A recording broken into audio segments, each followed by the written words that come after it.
Halo, selamat sore semuanya. Halo, selamat sore Pak Budiman. Halo, halo, selamat sore, sore Ibu Hani. Di mana Pak? Lagi di mana? Lagi di rumah? Oh, kirain ada lift di belakang. Live pintu kemana saja, pintu kemana saja ya. Doraemon ya. Kirain lagi di mall. Waduh, kalau di live nggak ada pesiknya, Ibu Hani. Langsung live aja di situ ya. Kalau di mall mah. Iya, bisa aja. Apa kabar Bu Hani? Baik, puji Tuhan. Halo, Puji Tuhan. yang sudah ikutan join. Iya, ada ini nih, ada rekan, ada Pak Dev atau suami Ibu Novi. Hmm. Ini juga saya kenal nih, kayaknya Let's Go Michi. Pungcing. Oh, mau kenal ya, Bu Hani ya. Saya kenal itu juga. Teman SMA. Oh, itu teman SMA. Wah, itu teman komunitas juga, teman istri juga. Ya, ini Papa Warung ini nih, Ya, Papa Warung. suaminya Bu Mala Nirmala. ya. Gimana? Sama Gracia juga kenal yang Lea ya. Iya. Semoga sehat nih dalam tahun baru ya Bu Hani ya. Happy New Year. Happy New Year, Happy New Year. Ya, semoga di tahun baru ini Iya. kita bisa ada sesuatu yang baru ya, ada terobosan baru. Amin, amin. Kang tahu baru gitu Ya, ya. cuan cuan cuan gitu ya kan? Cuan, cuan, cuan, cuan. Aduh. Asal jangan ditambahin bo ya, jadi bocuan, bocuan. Semangat, semangat, semangat kakak. Semangat kakak. Ya, ya hari ini kita mau ngobrolin tentang topik yang lagi in ya. Lagi in. Lagi in ya. Lagi Iya, iya. masa Topik tentang masih ini ya, panas. muka ketemu muka ya. Ya, bertemu muka dengan muka. Bertemu muka dengan muka itu kayak lagu. Jadi topik hari ini adalah anak-anak tuh udah mulai masuk sekolah, terus udah mulai namanya apa sistem PTM ya, pembelajaran tatap PTM. muka. Pembelajaran tatap muka. Iya. Jadi kalau tatap muka pembelajarannya itu kalau lagi jerawatan kelihatan itu Bu Oh Novi. iya, Bu Hani. sangat terbuka ya kan? Ya, PTM ini sebenarnya udah dari minggu lalu kali ya. Itu kan sekolahnya sih Bu Hani ya.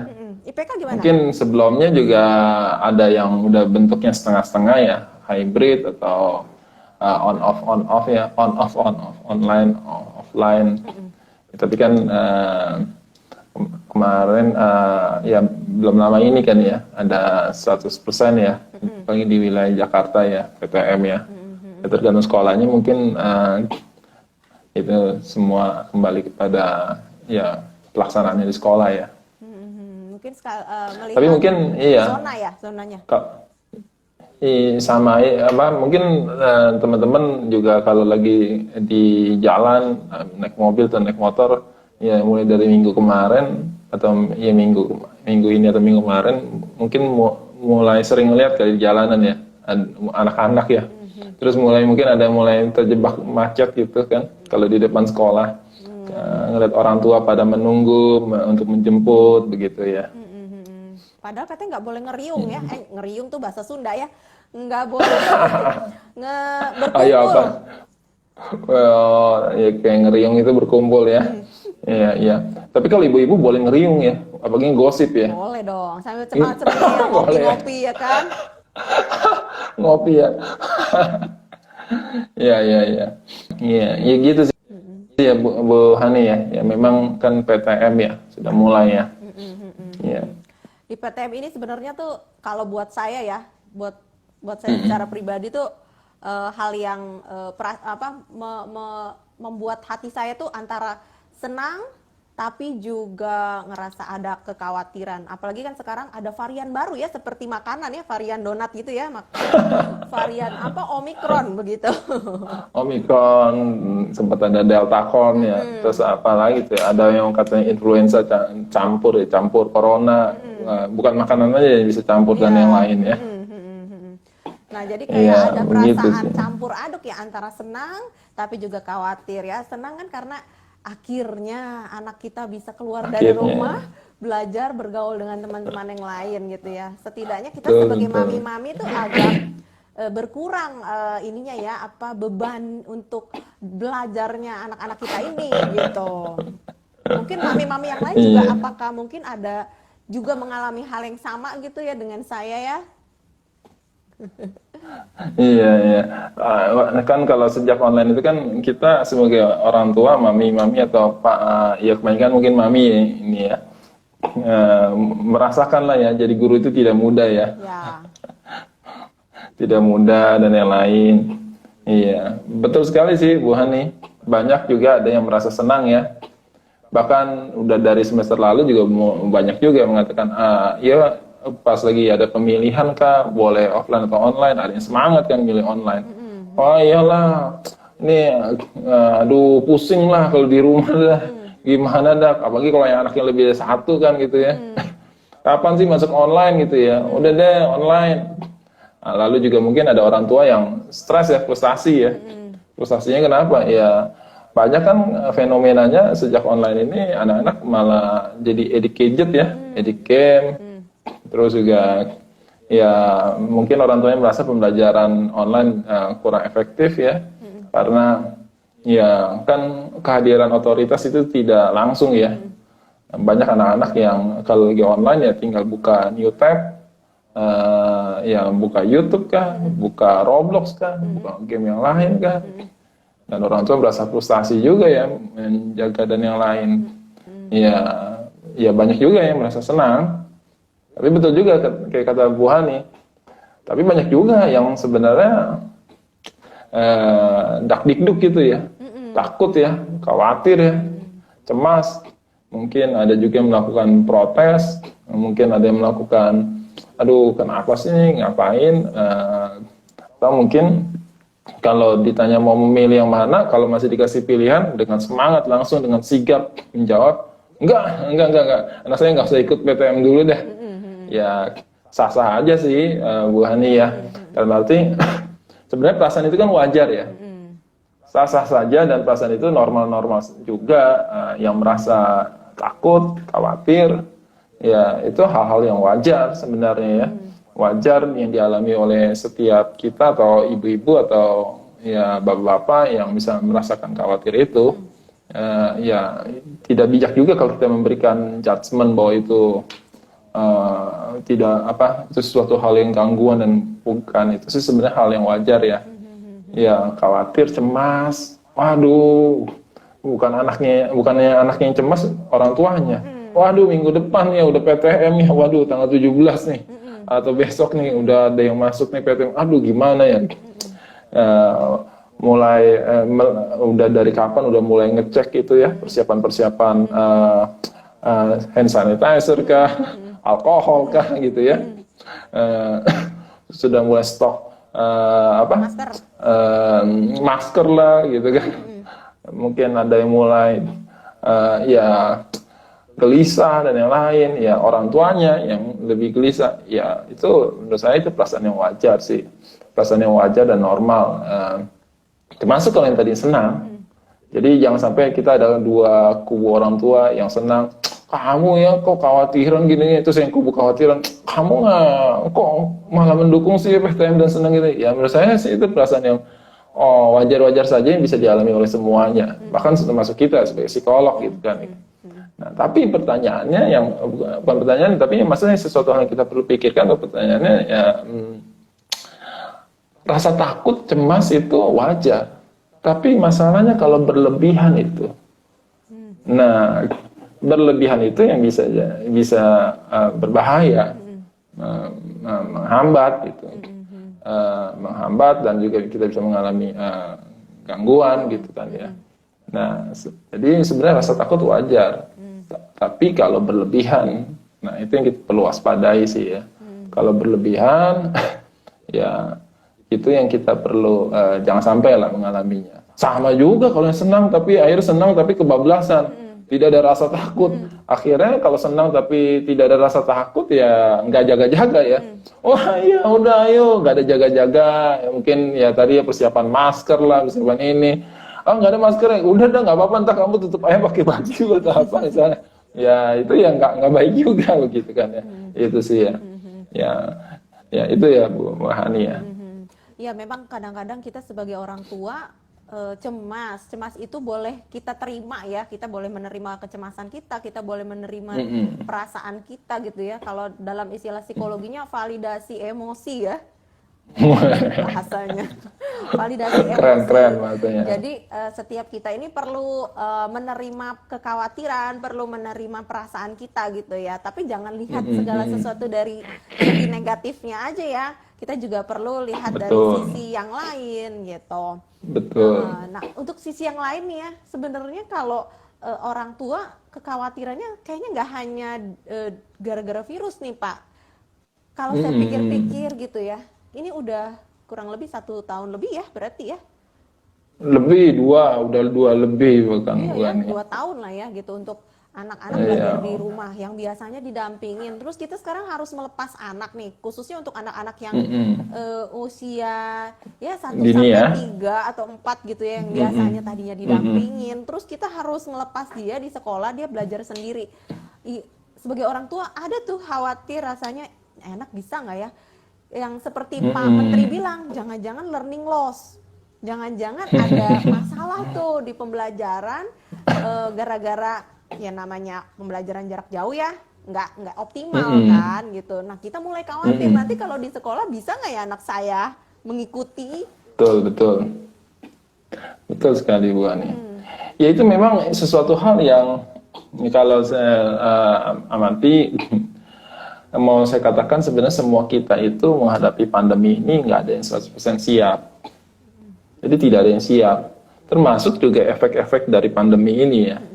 Ya terkait sekolah tatap muka ini, sekolah online kan efek dari pandemi. Ada yang siap? Menurut saya 100% ya tidak ada yang benar-benar siap sekali. Termasuk sekolah, termasuk guru, semuanya sedang dalam masa-masa perubahan, perkembangan. Nah tinggal dituntut bagaimana kita itu bisa untuk tangkap atau sigap ya beradaptasi gitu ya. Nah termasuk kan fenomenanya bisa dibayangkan kan 2 tahun lebih ya. Ya bisa dibayangkan kalau TK, yang anaknya TK, ya dia TK-nya aja udah online. Tahu nanti udah tetap muka udah SD-nya kelas 2. Wah itu kan ajaib ya, maksudnya kalau kita kan dari TK ke SD aja kan banyak anak-anak yang butuh masa transisi ya. Mungkin dia ada bahasa ininya sehari-hari mungkin ada yang agak kagok gitu ya, biasanya bermain terus nanti di SD lebih banyak tuntutan akademik yang lebih mulai meningkat. Lah ini langsung kelas 2 gitu kan ya. Kelas 1-nya online, TK-nya juga online. Nah, itu yang menarik sebenarnya. Apalagi banyak juga saya amati karena sekolah online dan yang lain banyak yang perkembangannya juga tidak dengan tepat dengan sesuai usianya. Misalnya ada permasalahan di bahasa kah, motoriknya kah. Nah, itu dia. Itu sih yang memang menurut saya yang akan menjadi sebuah untuk ibu-ibu, untuk orang tua yang anaknya seperti itu ya memang perlu juga tanggap ya, mengamati. Tapi ya sekali lagi cemas wajar, gelisah wajar. Tapi sekali lagi ya kita perlu berjaga-jaga jangan sampai terlalu berlebihan. Terlalu berlebihan ya karena ya yang perlu kita sadari ada hal-hal yang memang ada hal-hal yang kita nggak bisa kendalikan lah gitu. Ya hidup harus tetap berjalan. Hidup harus tetap berjalan ya dalam arti aduh anak saya siap gak ya, nggak siap ya. Oh udah dah online aja dah saya masih. Ya hidup harus tetap berjalan. Karena kagak mungkin juga sekolah online terus karena ada hal yang nggak bisa diperoleh dari online gitu kan ya. Ya seperti itu. Nah, ya itu dia sih. Sebenarnya ya tadi ya siap nggak siapnya itu ya dalam menghadapi pandemi ya. Karena efeknya kan gini nih, maksudnya sebagai kita perlu berkaca diri juga. Ya kenapa anak kita kalau misalnya tadi ya di TK terus nanti menghadapi usia atau masuk tatap mukanya udah di kelas 2 SD. Ya sangat mungkin juga mungkin waktu online kita kurang fokus, terdistraksi dengan tuntutan pandemi, beradaptasi dengan pandemi, kita kurang memperhatikan perkembangan motoriknya, perkembangan bahasanya gitu kan ya.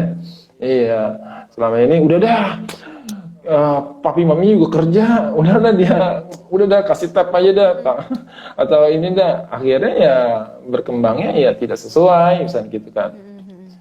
Ya justru ketika tatap muka, akhirnya kita jadi mau nggak mau terbentur dengan kenyataan. Akhirnya kita baru sadar, waduh, anak saya ternyata nih ketinggalannya banyak nih, begitu kan. Ya, kan kalau tidak ada situasi memaksa itu kan kita tidak sadar ya. Masih bisa kita tolongin, ada tugas apa, orang tuanya kerjain. Tapi kan ketika tatap muka kan akhirnya kan terbentur kenyataan bahwa, waduh, ternyata ya anak saya selama ini, wah ini nih. Tapi ya it's okay. Dan berarti it's okay bukan berarti ya, itu sesuatu hal yang baik, bukan. Tapi maksudnya, ya kita ya kembali tadi bahasanya, Bu Hani sih kalau saya pinjam bahasa keren ya, validasi gitu ya. Kita harus menyadari bahwa, oke, ini kenyataannya, kondisi anak saya seperti ini. Makanya saya paling suka itu kalau lagi konsen apa, oke, ini yang kenyataannya. Terus ya udah, apa yang bisa saya lakukan untuk ke depannya? Bagaimana saya bisa menghadapinya? Begitu sih. Nah, itu sih yang menarik ya. Apalagi Bu Hani ya, kalau saya lanjutin ya, gini ya. Karena kan anak-anak juga selama online itu menarik sih ya. Mereka itu dan tanda kutip ya, bersosialisasinya itu kan kurang ada eksplorasi latihan-latihan gitu. Banyak juga saya temui anak-anak di sekolah itu sebenarnya pengen kangen ngobrol sama temennya. Yeah. Tapi uniknya tidak banyak yang anak-anak itu akhirnya aktif secara online. Oh kangen nih sama temennya, calling kah, video call kah atau apa. Mereka cuma kangen aja. Iya kangen sih, tapi ya diem aja. Akhirnya tenggelam di dalam kegiatan yang lain, kegiatan yang baru, entah itu main gadget, main game yang baru dengan dunia online-nya. Nah, jadi kemampuan sosialisasinya pun tidak berkembang, ya kan? Apalagi kalau yang anak-anak, kalau yang misalnya punya ciri khasnya kurang pede, ya lebih seneng lah dunia online, tinggal tutup layar, gitu kan ya, tinggal tutup layar. Wah, nah itu. Kalau anaknya kayak gitu ya perlu lebih lagi. Kenapa? Bisa jadi dia gelisah. Aduh, kalau kan kurang pede tadi tinggal tutup aja kamera gitu ya. Nggak usah ketemu gitu. Ini ketemu. Wah itu pergumulan juga. Nah itu dia. Nah justru menurut saya itu salah satu positifnya juga apa? Ya anak-anak terbentur harus menghadapi, belajar, bersosialisasi. Ya walaupun agak-agak aneh, agak-agak canggung gitu ya, kikuk gitu ya. Ada yang mungkin mengatakan gini, dulu teman deket tapi udah 2 tahun sejak online gak deket lagi, gimana ya mau ngomongin apa lagi ya, entah kalau ketemu ya. It's okay. Kenapa? Yang kagok bukannya anak-anak kita doang, bukan kalau istilahnya kalau saya lagi kepada anak-anak, bukan kamu doang, ya kan? Kenapa? Guru-guru juga kagok gak waktu online ke offline ke tatap muka? Kagok pasti. Kita aja orang dewasa misalnya, ya Bu Hani misalkan kita ketemu online nih, nanti waktu ketemu waktu offline mungkin kagok. Kenapa? Mesti pastiin masker, udah pastiin gimana, terus ngomong juga agak berhati-hati. Menurut saya ya itu sesuatu hal yang semua orang banyak yang mengalaminya juga, sedang dalam masa adaptasi itu. Gitu sih Bu Ani ya. Jadi menerima kenyataan itu penting ya. Apapun yang terjadi, baik itu kelihatan yang nggak baik gitu ya, tapi itu mendatangkan kebaikan. Gimana itu kalimatnya tuh? Iya, mungkin kalau bahasa sehari-harinya biasanya bahasa PPKN lah ya. Dalam segala sesuatu ada hikmahnya lah. Ya, ada hikmahnya yang memang bisa kita petik gitu ya. Dalam arti gini, yang saya percaya gini, ya kembali tadi ya saya katakan, ada hal yang di luar kendali kita. Pandemi, virus itu di luar kendali kita. Contohnya, banyak mungkin yang kita temui, kita punya teman, kenalan, mereka udah jaga prokes. tapi tetap kena COVID. Itu di luar kendali. Ya kita kan, ya siapa sih mau kena COVID gitu ya. Nah itu kan di luar kendali. Tapi ya kita hanya bisa lakukan bagian kita, yaitu jaga prokes dan yang lain. Nah tapi kita harus menyadari ada hal yang di luar kendali kita. Nah itu dia. Nah jadi kalau kembali ya kepada nanti gitu tatap muka, lakukanlah bagian kita, tapi sadari ada hal yang di luar kendali kita gitu. Nah, ada hal yang di luar kendali kita. Nah itu yang kita harus belajar juga untuk menerima dan juga beradaptasi gitu. Ya kalau ternyata nih nanti ya, saya sempat ngebayangin sih misalnya gini, ya saya kagak berharap akan jadi lebih buruk atau enggak, tapi kan bisa aja nih ke depannya on off, entah on nih 100%, terus atau off, offline dulu ya, tatap muka nih 100%, terus atau online lagi karena kasusnya makin banyak, habis itu off lagi, terus on lagi. Karena kita bagi manusia juga agak gimana, kadang masuk, kadang enggak, kadang masuk. Tapi ya itu di luar kendali kita. Di luar kendali kita. Yang pasti kita harus percaya bahwa yang Maha Kuasa yang tetap memegang kendali hidup kita gitu. Nah, itu sih ya. Kenapa? Ya contohnya gini lah. Saya kemarin lagi di jalan ya, nyetir gitu ya, Bu Ani ya. Hujan gede banget, hujan besar sekali. Ya, hujan besar sekali, pohon-pohon besar pada goyang-goyang gitu ya. Saya udah takut kayak kemarin kan ada tuh yang seperti kirim-kirim tuh ya, bukan gempa, yang dikirim-kirim pohon tumbang gitu ya, kena mobil dan lain. Nah, muncul ke perasaan takut. Muncul, ada rasa takut lah. Kalau ngelihat hujan, udah anginnya kenceng terus pohonnya, ya takut. Kadang-kadang bisa muncul rasa takut. Iya ada. Tapi kan kalau takut yang kita jadi berlebihan, kita berpikir, udah dah, gimana ini ya, kita akhirnya takut berlebihan, udah dah, berhenti saat itu juga, keluar dari mobil juga, itu kan berlebihan gitu ya maksudnya ya. Nah, itu tetap, ya apa yang bisa saya lakukan? Ya jalan dengan berhati-hati. Kalau ada pohon besar ya saya tidak deketin pohon besar, terus jaga kecepatan, nyalain lampu, itu lakukan bagian saya. Tapi kalau seandainya diizinkan yang Maha Kuasa atau pohon itu tumbang kena saya, ya udah itu sesuatu di luar kendali saya dong. Nah itu sih ya, kalau saya berpikir ya dalam tatap muka ya, ya ini menurut saya salah satu bagian hidup kita yang mungkin ya tadi kembali ada segala sesuatu yang kita bisa petik hikmahnya ya, kira-kira begitu sih ya, hikmahnya apa begitu. Contohnya kayak tadi ya, anak misalnya selama ini banyak main gadget, ya dengan sekolah tatap muka ya itu ada waktu untuk mengurangi main gadget. Misalnya anak selama ini tadi kan banyak main gadget, tapi dengan tatap muka mereka jadi mulai bersosialisasi. Anak kalau tadi sekolah online nggak suka sama gurunya, tinggal tutup, buka YouTube, buka apa. Ya sekarang mau nggak mau dia ketemu gurunya, ya akhirnya dia juga mulai belajar untuk fokus, misalkan begitu tuh ya.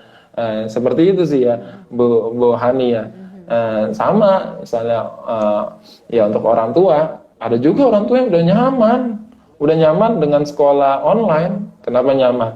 Ya enak lah, nyaman. Ada yang merasa nyaman. Kenapa? Ya nggak usah nganterin, ya kan, nggak usah keluarin ongkos lagi buat biaya dan yang lain, gitu kan ya. Terus juga perasaan hati juga lebih nyaman, misalnya begitu. Ya harus keluar dari zona nyaman. Termasuk misalnya ya, yang anak-anak yang mager gitu ya, kan enak sekolah online. Kadang-kadang mungkin banyak juga kan ya, kalau di sini ada anak-anak ya, kalau mau nanya gitu ya, banyak kan anak-anak yang kalau sekolah online lebih suka kenapa? Ya nggak usah mandi, nggak usah apa, bangun kesiangan, tinggal nyalain laptop, udah masuk kan gitu kan ya. Ya seperti itu kan. Nah jadi ya menurut saya ini sesuatu hal yang kita perlu cari hikmahnya juga begitu ya. Gitu sih ya. Kira-kira apa nih sebagai orang tua yang harus kita siapkan untuk anak-anak kita gitu sebelum kalau yang belum kali ya, atau kalau yang sudah apa yang harus kita lakukan? Yang belum dulu deh. Ini apa yang harus kita siapkan buat mental si anak menghadapi PTM ini? Oke. Nah, menurut saya paling penting adalah bagi orang tua dalam masa-masa ini komunikasi. Dalam arti apa? Pertama gini, orang tua harus benar-benar memahami alur prokes di sekolah anak, dan orang tua perlu banyak berkomunikasi dengan sekolah. Ya, karena perlu tahu prokes di sekolah anak seperti apa. Lalu juga komunikasi, misalnya ada situasi-situasi seperti apa. Bahkan ya orang tua boleh-boleh saja kok mengakui kepada guru atau kepada wali kelasnya bahwa saya ini miss ya, sebenarnya saya itu aduh gelisah loh, takut loh miss. Itu sehat. Tapi saya pikir ini baik lah ya, nggak apa-apa, ini itu sehat. Tapi sekali lagi komunikasinya jangan jadi kita jadi saling mengompori ke sama orang tua. Iya ya, aduh ini sekolah ya ngapain sih ya, udah gini, perasaan takut atau takut jadi kompor, jadi benar-benar gimana. Nah itu hati-hati. Tapi menurut saya penting untuk mengkomunikasikan. Kenapa gini? Karena kalau kita lagi punya emosi takut dan yang lain, kadang-kadang seringkali bisa jadi menyebabkan miskomunikasi. Karena kan kita udah perasaan takut tuh ya, terus kita kurang komunikasi dengan sekolah, jadi prokesnya nggak tahu, terus kita langsung terima mentah-mentah, ah si anaknya itu ada yang ini loh, ada yang kena loh, orang tuanya gini, wah langsung udah panik, wah gimana sih ini gini-gini. Padahal ya tadi perlu dikomunikasikan, memang prokesnya seperti apa, alurnya bagaimana, kalau ada anak ini gimana, kalau ini gimana. Menurut saya itu sih, bahkan boleh ceritakan bahwa anak saya itu masih kadang-kadang miss lupa pakai masker, tolong nanti diingetin ya. Itu baik juga menyampaikan begitu, it's okay. Tapi tolong disampaikannya jangan setiap menit, setiap jam. Itu yang tadi saya katakan itu berlebihan gitu, rasa takut berlebihan gitu ya. Takut wajar, tapi kalau berlebihan ya hati-hati gitu. Jadi harus pahami menurut saya prokesnya dan bangun komunikasi dengan wali kelas. Nah lalu apa yang harus dilakukan oleh orang tua? Sebenarnya gini, ini sebuah cerminan yang perlu disadari. Bagaimana contoh kita sebagai orang tua selama ini menjaga prokes bagi anak? Apalagi kalau anak-anak yang di usia dini. Kenapa? Karena mereka akan sangat-sangat mengcopy gitu.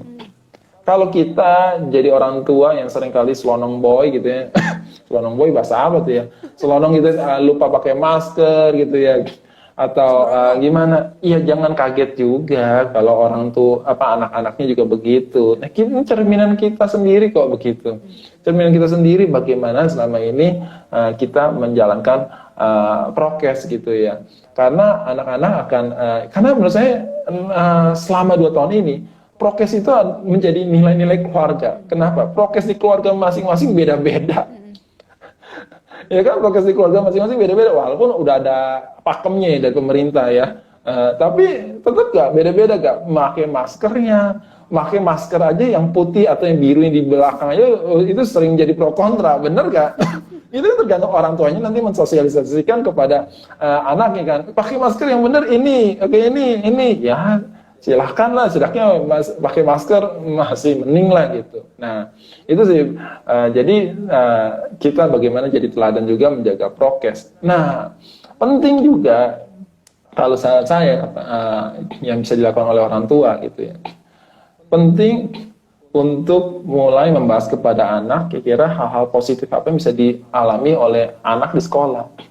Karena selama ini mungkin kita terlalu banyak menebar ya tadi rasa takut itu wajar, tapi kalau kita terlalu berlebihan, akhirnya anak-anak jangan sampai nanti ketika anak-anak nanti di sekolah,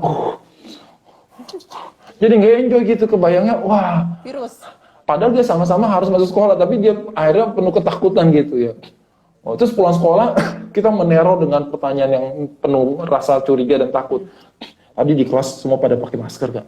Gurunya pakai masker gak? Terus makan gimana? Ada jarak gak? Gimana? Ya nanya begitu wajar-wajar saja, tapi menurut saya ada hal yang terpenting, misalnya kita kan sewajarnya aja. Ada hal yang lebih baik kita tanyakan adalah contoh gini. Gimana tadi pertama kali masuk sekolah, tatap muka ketemu temennya, perasaan kamu gimana? Jangan kita coba probing atau mengarahkan, takut kan? Ngeri kan? Emang tuh ya sekolah yang ngapain? Lah tadinya mungkin anaknya merasa enjoy, oh iya mami aku ketemu ini mami, dia badannya tambah besar loh mami, saya pikir saya dua makin besar, ternyata dia besar loh mami, wah, misalkan gitu. Mami tahu gak, aduh aku kasihan loh mami, temen aku itu loh mami, neneknya ada yang meninggal karena covid gitu misalnya. Tapi maksudnya kita coba tanyakan secara netral, gimana perasaan kamu tadi? Oh, kita kan mungkin kita kan kaget kalau misalnya mereka bilang, oh seru ya mami ya, ternyata kangen ya gini-gini ya. Ya itu tadi Menurut saya sih itu ya. Tapi penting tadi menurut saya komunikasi, pahami benar-benar prokes di sekolah anak, lalu coba mulai bahas kira-kira hal-hal seru apa yang bisa dinikmatin oleh anak di sekolah. Bukan kalau soal prokes ya tetap harus dibahas, tapi menurut saya prokes itu akan lebih kuat adalah memang tergantung cerminan kita dari orang tua menjalankan prokes gimana. Karena menurut saya itu udah menjadi nilai-nilai keluarga selama pandemi ya. Ya kalau saya mau nanya nih hubungannya sama saya saja pasti prokes di keluarganya beda nih. Contoh misalnya nerima barang paket, itu tiap keluarga beda prokesnya, betul gak? Kalau lagi makan di luar, kalau terima ya, nah pasti kan diperdebatkan. Lalu kalau lagi makan misalnya di luar, prokesnya beda pasti. Prokesnya, misalnya ada yang semprot mejanya, ada yang dilap mejanya, lah betul gak? Terus banyak lah, nah itu juga kan. Ya kalau saya bisa paket, ya saya semprot dulu misalnya paketnya misalnya. Terus misalnya saya tidak langsung bawa masuk misalnya, saya biarkan dulu sehari 2 hari misalnya. Di luar, ya begitu kan? Kan beda-beda, ya betul gak? Sangat beda-beda kok. Nah, jadi menurut saya kalau mau ngelihat prokes anak, lihat diri sendiri. Gimana saya ngejalaninnya? Nah itu dia sih, itu Bu Ani ya. Jadi memang jangan terlalu terpaku pada fokus kekhawatiran ya ketika anak keluar gitu, karena ternyata anak pun bisa menangkap kecemasan dari pertanyaan-pertanyaan kita ya. Oh iya betul sekali. Iya betul sekali. Saya punya anak aja usia 3 tahun lewat gitu ya. Dia tidak harus ada yang mengingatkan atau apa, dia bisa menegur mbaknya bahkan, Mbak, kok nggak pakai masker Mbak? Saya bingung. Atau kalau kita lagi keluar dia mengingatkan, Papi maskernya Papi, atau Papi masker saya mana Papi gitu misalnya. Nah itu dia tergantung kitanya sebenarnya. Ya walaupun memang tidak mudah, tapi tadi menurut saya itu udah menjadi nilai-nilai ya, nilai-nilai keluarga masing-masing sendiri gitu ya. Itu sih ya. Nah mungkin saya rasa itu sih yang perlu dipikirkan oleh orang tua ya. Terus apa sih yang bisa kita lakukan supaya anak kita tuh bisa menghadapi sesuatu yang tadinya tidak biasa. Jadi kan ada anak-anak tertentu yang penyesuaian dirinya nggak terlalu cepat ya. Apalagi sekarang kita harus masuk ketemu orang gitu ya. Pasti ada rasa cemas untuk ketemu orang baru gitu ya. Atau ketemu guru gitu. Tadi kalau misalnya dia nggak mau sekolah gitu gimana ya? Nah itu dia. Nah makanya penting yang pertama menurut saya komunikasi dengan guru ya, dengan wali kelas, dengan guru.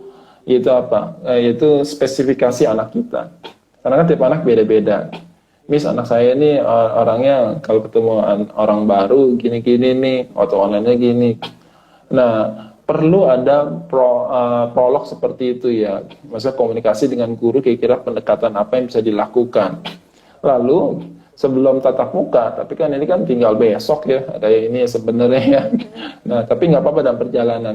Ya bisa saja sebenarnya seperti pengantar gitu ya, pengantar kayak skripsi tesis aja gitu ya. Pengantar dalam arti gini, misalnya secara online atau video call dengan wali kelasnya dulu. Kalau kita ada kenal temennya orang tua temennya yang sekelas juga, kita coba video call dengan orang tuanya, lalu video call dengan anaknya. Perkenalkanlah, karena gini rasa aman itu akan timbul setelah dia semakin tahu lingkungan seperti apa.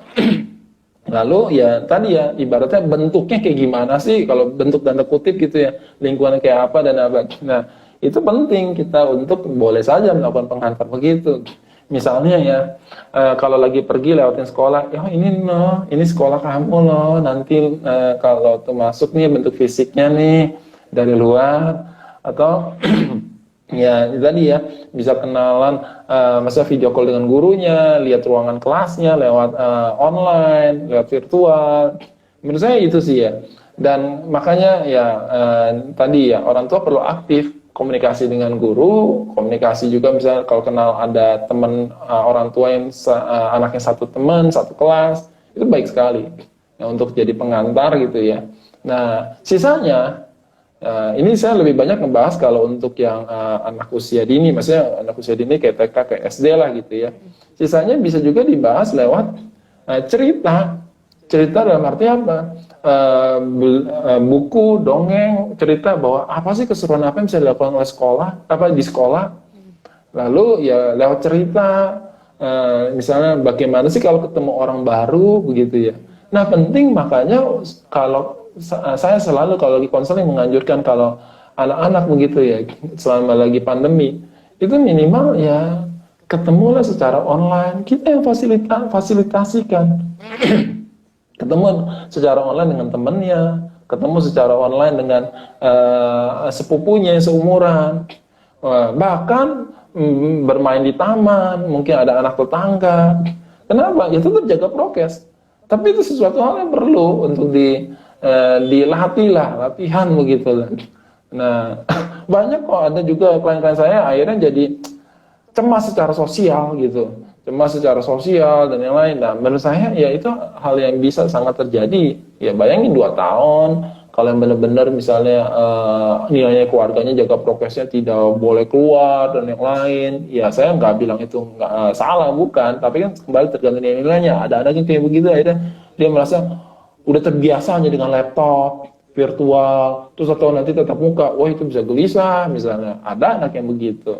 Nah itu sih ya Bu Hania. Tapi terkait sekolah kembali, saya sangat menyarankan komunikasikan dengan guru, komunikasikan dengan wali kelas, ya ciri khas atau spesifikasi anak kita itu kayak gimana. Nah kalau diizinkan ya boleh saja ketemu virtual untuk pengantar dan yang lain gitu. Begitu sih ya Bu Hania. Kalau kita misalnya memberikan gambaran kepada anak, boleh juga kali ya Pak ya, misalnya kita kasih tahu nanti kalau pertemuan tatap muka, nanti di sana kamu akan ketemu teman kamu, nanti di sana duduknya akan gini-gini gitu ya. Jadi kita memberikan gambaran-gambaran visualisasi gitu ya, boleh ya? Iya betul, betul sekali Bu. Mengurangi kecemasan dia sebelum menghadapi situasi yang sesungguhnya ya. Iya, iya betul Bu. Ya, itu seperti pengantar tadi. Biasanya kalau saya melakukan itu di buku cerita, misalnya buku cerita kan ada pengalaman sekolah pertama, misalnya gitu kan, atau waktu naik kelas pindah, ya. Atau bahkan ya tadi ya, kalau orang tua yang senang untuk bermain drama ya seperti main drama gitu ya. Atau tadi misalnya kalau ada sepupu datang tetap jaga prokes tapi main sekolah-sekolahan ya boleh-boleh saja begitu. Nah seperti itu. Memang tantangannya gini sih Bu Hani. Kalau untuk yang bukan sekolah yang kelas kecil ya, tantangannya kalau ada anak-anak yang memang pribadinya pemalu, bahkan pribadinya tidak suka bersosialisasi, dia sudah semakin nyaman. Dan selama 2 tahun itu semakin mengakar, mungkin ada anak-anak yang seperti itu. Nah itu tantangan tuh. Karena kan udah sangat nyaman, udah sangat lebih semakin menetap lah kalau bahasa psikologinya kan gitu kan misalnya. Ya itu dia tuh. Nah itu yang biasanya tantangannya. Nah sebenarnya ya saya selalu kalau dengan berusaha untuk preventifnya itu kalau selama ini ketika konseling tadi ngedorong orang tua selama pandemi, ayo udah coba tetap ajak keluar, temuan secara online gitu.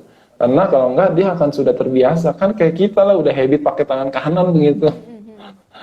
Atau enggak pakai tangan kiri ya. Apalagi ini kan kalau terkait masalah mental gitu misalnya. Nah ini yang saya duga bisa banyak anak yang mengalami gitu juga. Nah kalau seperti itu ya memang perlu konseling sih ya. Ya, walaupun ya waktu konseling pun ya anak seperti ini kan juga butuh waktu ya, karena kan konselornya pun orang baru bagi dia. Iya. Nah, gitu. Nah, bagian orang tua menurut saya sih coba menjembatani. Makanya kalau orang tua menurut saya baik sekali kalau punya komunikasi. Komunikasinya maksudnya gini, bukannya pada guru kok. Makanya ikut pertemuan murid orang tua orang tua murid. Kenapa? Di situ bisa kenalan. Oh, ini orang tuanya gini-gini. Kenapa? Ya bisa aja nanti melakukan playdate atau ketemu atau secara online ya fasilitasikan gitu. Nah, begitu sih ya.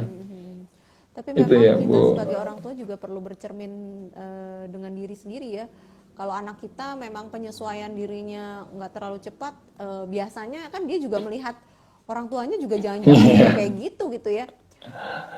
Orang tuanya pemalu misalnya, nggak terlalu suka bergaul, lebih suka individual gitu ya, melakukan segala sesuatu Betul. sendiri ya.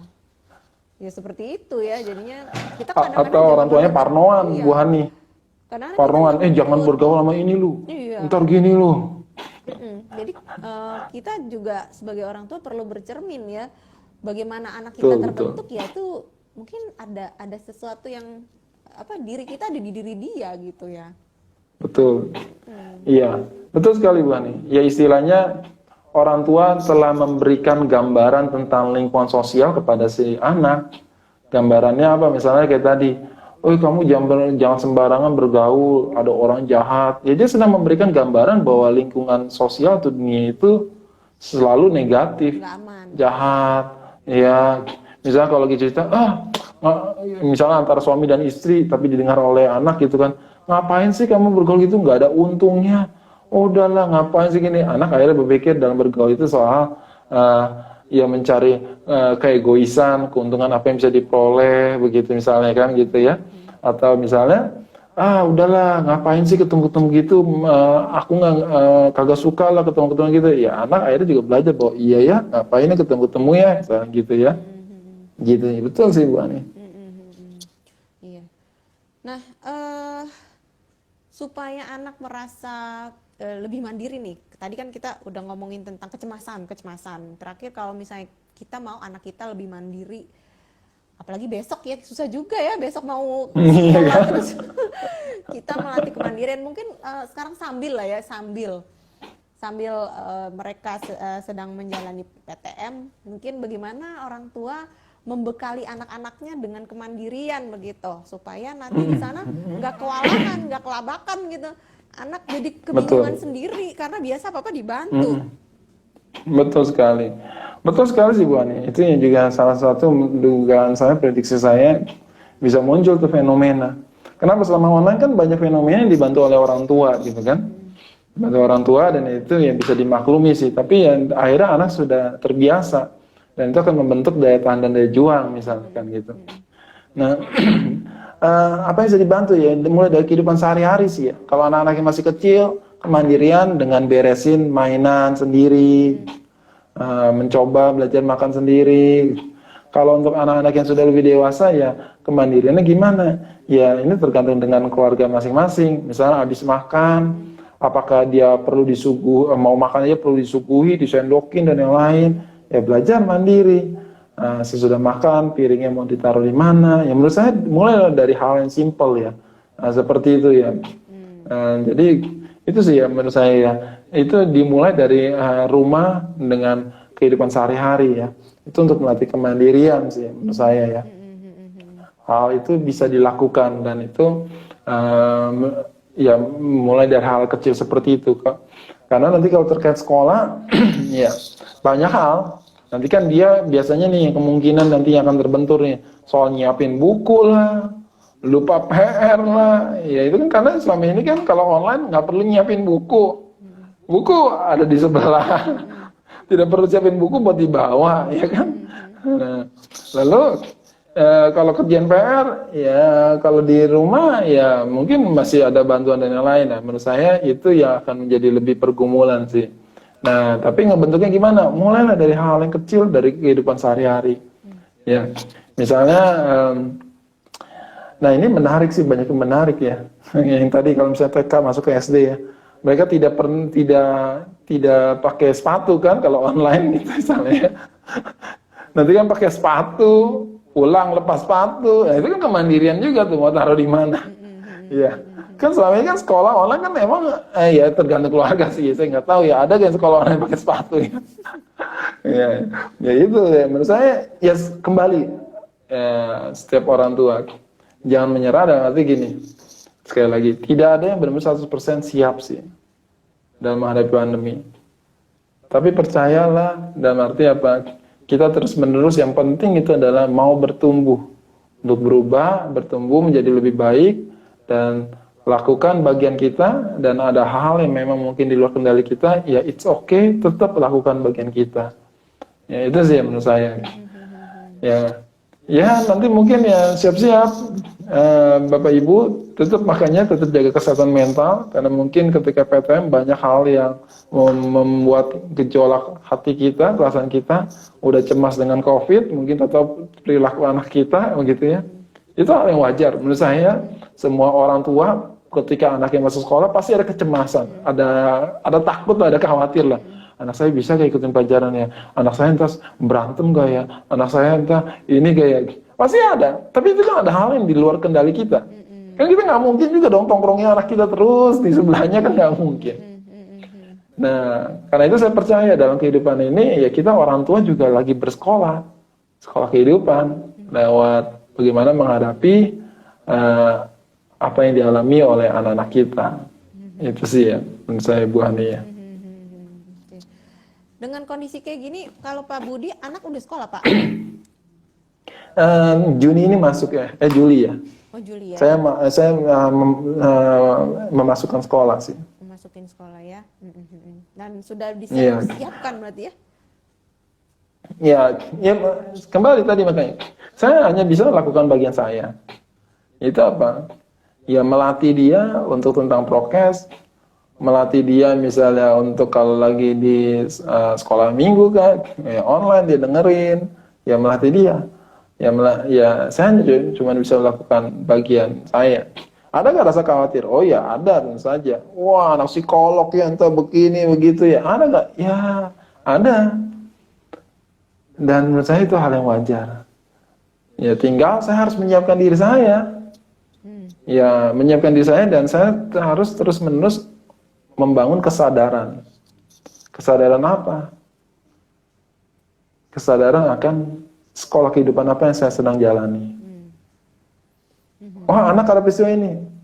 Oke, berarti hal apa yang saya sebagai orang tua harus bertumbuh. Oke, ada hal apa yang saya sebagai orang tua harus terus berubah, bertumbuh menjadi lebih baik. Itu sih ya, Bu Hani ya. Jadi lebih ke pada akhirnya kita sebagai orang tua ya, yang terus belajar, yang terus menerima kondisi anak gitu ya, apapun yang terjadi gitu ya. Iya, kan sama ya Bu Hani ya. Waktu sekolah online kan kita orang tua banyak kan tadinya gaptek, mau nggak mau belajar. Itu kan juga jungkir balik dan berdarah-darah menurut saya kalau untuk beberapa orang tua ya. Tadinya gaptek, terus juga jadi online yang belajar banyak tentang teknologi misalnya. Iya kan? Ya menurut saya peristiwanya mungkin ya kurang lebih sama, ini masa adaptasi juga, atau berubah jadi tatap muka nih. Nah, begitu sih ya. Menurut saya. Ketimbang kita bersungut-sungut, ketimbang kita akhirnya menyalahkan sesuatu hal terkait yang memang nggak bisa kita kendalikan tapi harus kita hadapi, menurut saya adalah ya, menurut saya ya kita siapkan diri kita, bagaimana kita beradaptasi untuk menjadi lebih baik gitu. Penting kita ya, harus sih, bisa adaptasi dengan perubahan-perubahan, karena kita nggak tahu nih ke depan akan terjadi apa lagi nih ya. Betul, makanya tadi saya bilang Bu Hani, bisa saja ini offline, terus nanti online lagi, terus offline lagi, terus online lagi. Iya kan? Iya, jadi kita harus siap sedia. Nanti anak ada yang mulai ketika udah offline, waktu mau offline aja udah bilang, enggak, aku lebih suka online lah. Aku lebih suka online. Nah, begitu kan. Nanti habis offline, mau ke online, enggak, aku lebih suka offline. Itu kan jadi sangat banyak perubahan. Begitu ya. Kalau sebagai gitu guru, sih, Bu. apa yang harus disiapkan mentalnya nih? Kalau nanti ada yang melihat IGTV-nya ini guru nih. Iya, kalau menurut saya sih sebagai guru, pertama ya memang kembali komunikasi dengan orang tua ya. Maksudnya kalau misalnya wali kelas atau apa, mungkin bisa broadcast dan yang lain. Bapak Ibu, kalau ada orang anaknya kira-kira ada yang mau dikomunikasikan secara khusus tentang keunikannya, boleh ya, japri ya. Nah, kita kan jadi bisa mempersiapkan. Ya, sebagai guru maksudnya bisa menanyakan itu, jadi kita jadi lebih siap. Oh, si ini, oke. Ya, kembali kitanya bisa lakukan bagian kita dan komunikasi, komunikasi dengan orang tua. Misalnya apa? Komunikasi tentang bagaimana alur prokes yang ada di sekolah. Komunikasi misalnya, oh ya kalau misalnya di keluarga yang satu rumah ada yang kena COVID atau apa, tolong diinfokan. Terus gimana alurnya kalau misalnya ada yang kena COVID, soal sekolahnya dan yang lain. Menurut saya itu komunikasi sih. Kenapa gini? Semakin kita banyak tahu, ya, dan disampaikan secara baik, sebenarnya itu bisa membuat kita menjadi lebih reda ya akan rasa gelisah kita ya. Karena kan itu ada pengetahuan-pengetahuan yang akan cukup membantu gitu, akan lebih tenang lah gitu ya. Kecuali kalau kita ngasih informasi, tapi yang berubah-berubah dan kita juga kagak jelas gitu ya. Ini tambah gelisah kan. Gimana nih nanti gini-gini, misalnya kan gitu. Nah itu dia sih. Lalu kalau memang ada keunikan anak-anak tertentu, ya tadi ya, kalau misalnya yang dia tidak pandai dalam bersosialisasi, tidak suka bersosialisasi, khususnya yang selama online mungkin tidak suka buka kamera, sebaiknya memang ada pendekatan secara personal.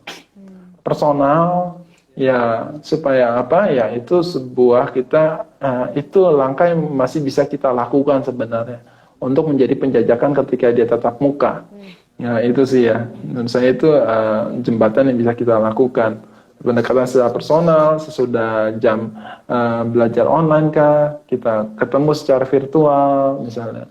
Menurut saya itu sih yang bisa dilakukan ya.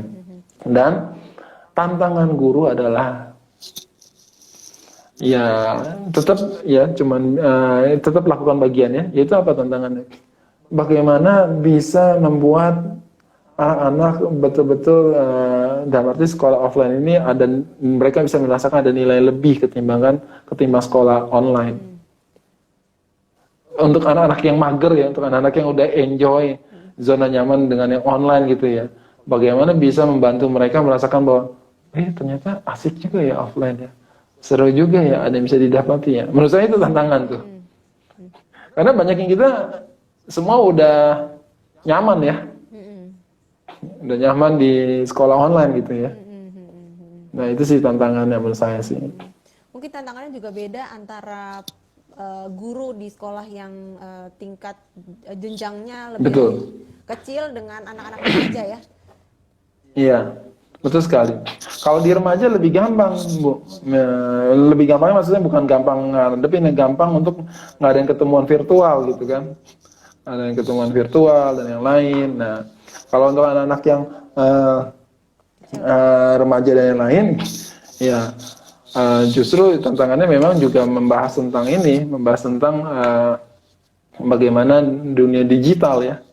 Nah itu tantangannya guru harus up to date terus tuh, tentang IT, tentang IT. Dan makanya karena udah online, nanti tetap muka, mau nggak mau harus tetap menggunakan tentang perkembangan IT.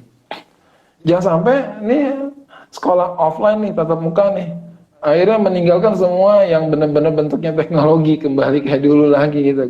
Wah itu kan nggak bisa gitu juga. Iya, nah mau nggak mau tetap kita, misalnya nanti sekolah tatap muka tetapkah pakai kuis di Kahoot kah, misalnya gitu ya. Ya tetap menurut saya harus tetap ada unsur teknologi. Kenapa? Ya banyak anak udah merasakan nyaman dengan teknologi. Nggak mungkin ditinggalkan. Zaman gini gitu loh, masa nggak ngerti gitu kan anak-anak.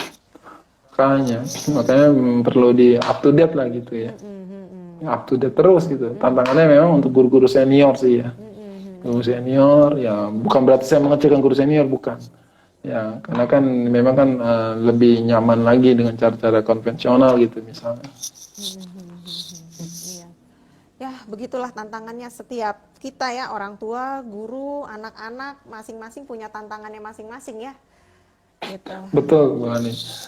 Ya ada sekolah kehidupan masing-masing Bu Hani. Kita jadi konselor pun kan juga begitu ya. Jadi psikolog pun ada sekolah kehidupan masing-masing ya. Ya kita harus mendalami bahwa ya, permasalahan apa yang akan bisa terjadi begitu. Apa Pak pesan-pesan untuk orang tua, guru, setiap orang yang menonton di IGTV nanti? Iya, pesan saya adalah ya seperti tadi, ya, dalam kehidupan ini ada hal yang nggak bisa kita kendalikan, tapi lakukanlah bagian kita saja dan percayakanlah bahwa hidup kita ada yang memegang kendali, yaitu yang Maha Kuasa. Ya saya kasih contoh tadi, kalau kita memang harus pulang, lalu ada hujan yang besar gitu ya, kita takut akan hujan besar, padahal kita lagi naik mobil, kita takut dengan hal yang bisa terjadi, tapi kan kita tetap harus hadapi dengan baik ya, dengan menyetirnya dengan baik dan yang lain. Ya itu sih ya. Rasa takut wajar, cemas wajar, tapi ketika takut cemas berlebihan, menurut saya itu menjadi sesuatu hal yang bisa berbahaya. Begitu. Kita takut it's okay. Ya, gelisah it's okay, tapi waspadalah. Jangan sampai kita menjadi berlebihan. Kenapa bisa berlebihan? Karena kita ya tadi kita harus sadar ada hal yang nggak bisa kita kendalikan. Semakin kita berusaha mengendalikan hidup ini semuanya, kita semakin nggak enjoy dalam hidup ini. Ya contohnya gini, bukan nih. Wah saya pengen nih besok nggak hujan nggak hujan gitu ya. Kita kan nggak bisa kendali ini besok hujan atau enggak gitu ya. Ya begitu. Itu aja sih Bu Ani ya. Dan terakhir, ya bahasa sehari-harinya ada hikmah sekolah kehidupan kita masing-masing sebagai orang tua maupun sebagai murid ataupun sebagai guru dengan sekolah tatap muka ini. Daripada kita untuk tenggelam di dalam rasa gelisah, cemas, atau kita saling menyalahkan, lebih baik kita mencari hal-hal apa yang bisa kita petik positif dari sekolah tatap muka yang kita jalani. Ya, kayak tadi saya kasih contoh. Anak menjadi mungkin terbatas untuk bermain game, dia jadi bisa lebih fokus belajar. Orang tua akhirnya bisa menjadi mengetahui benar-benar perkembangan si anak dengan sendirinya karena tidak terlalu dibantu. Dia harus menghadapi. Terus si anak misalnya tadinya nggak suka bersosialisasi, akhirnya harus mau nggak mau belajar bersosialisasi, misalnya begitu ya. Jadi banyak hal yang bisa kita coba lihat positifnya dan itu bisa kita syukuri. Itu sih Bu Hani. Terima kasih banyak Pak untuk waktu dan kesediaannya untuk berbagi pengalaman, berbagi pemikiran ya. Semoga kapan-kapan kita bisa kolaborasi lagi di topik yang berbeda, yang lebih seru lagi. Dan semoga hari ini apa yang kita bagi bersama-sama ini bermanfaat buat orang-orang yang menontonnya ya. Oke. Baik. Oke, terima kasih Bu Hani. Teman-teman yang menyaksikan IG Live dari jam 5 sampai jam 6 sore. Nantikan IG Live berikutnya dengan topik psikologi yang lebih menarik. Sampai jumpa semuanya. Dadah. Bye-bye.